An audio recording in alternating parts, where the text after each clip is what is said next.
we have here is a pretty spectacular slab full of fossils that was collected from just over there.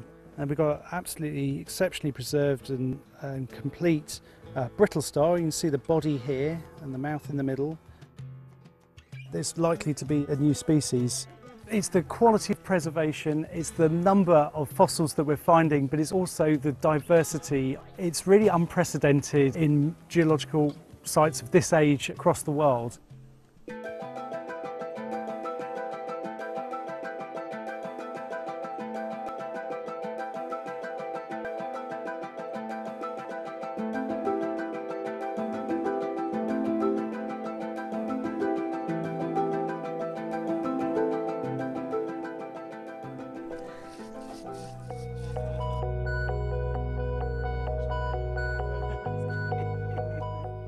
Through the pandemic, a lot of time on your hands, Nev was reading a lot of research papers, and Google Maps revealed a quarry, and so as soon as we can get out from lockdown, we got permission to come and have a look around. And what fascinates me is that research hasn't been done on this sort of fauna for 100, 150 years ago when they were building railways and digging trenches through. Just unbelievable really what we found.